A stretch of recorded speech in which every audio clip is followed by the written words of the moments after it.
अस्सलामु अलैकुम वरहमतुल्लाहि वबरकातुह। दोस्तों, कैसे हो आप लोग? फिर से आप लोगों के लिए एक कहानी लेकर आया हो। शेख अब्दुल वाहिद रहमतुल्लाह और उनकी जन्नत की साथी खूबसूरत इस्लामिक कहानी हिंदी में। शेख अब्दुल वाहिद रहाजिराओ फरमाते हैं कि एक बार मैंने अल्लाह ताला से दुआ मांगी कि ए अल्लाह, आपको जन्नत में जिसको मेरा साथी बनाना है, दुनिया में ही मेरी उससे मुलाकात करा दीजिए। फरमाते हैं कि मुझे ख्वाब में बताया गया कि हबशा की रहने वाली एक औरत मैमूना है जो जन्नत में तुम्हारी साथी बनेगी। लिहाजा मैं उस बस्ती की तरफ चल पड़ा।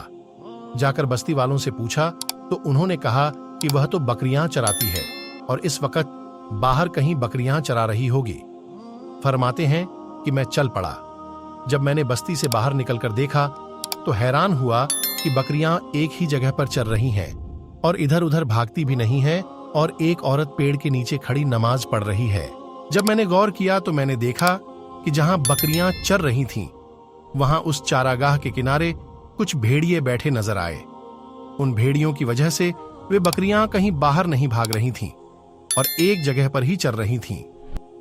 जब उस औरत ने सलाम फेरा और मुझे देखा तो कहने लगी, अब्दुल वाहिद, अल्लाह रब्बुल इज्जत ने मुलाकात की, वायदागाह तो जन्नत बनाई है, तो फिर तुम दुनिया में कैसे आ गए?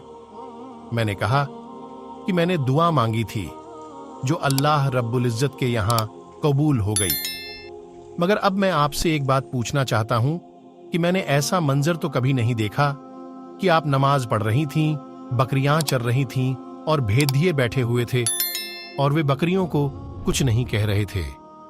मुझे इसका राज समझ में नहीं आ रहा है।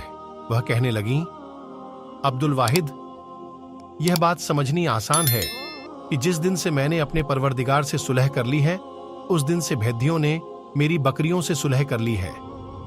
मालूम हुआ कि फजकुरूनी उजकुरुकुम का एक मतलब यह बना कि ए बंदो, तुम मुझसे सुलह कर लो, मैं मखलूक की तुम्हारे साथ सुलह कर दूंगा। प्यारे दोस्तों, अगर आप लोगों को हमारी ये पोस्ट पसंद आई हो और अगर आपको इस पोस्ट से कुछ इल्म हासिल हुआ हो तो नीचे दिए गए शेयरिंग बटन को दबा के बराए मेहरबानी इस पोस्ट को शेयर जरूर कर दें। शुक्रिया।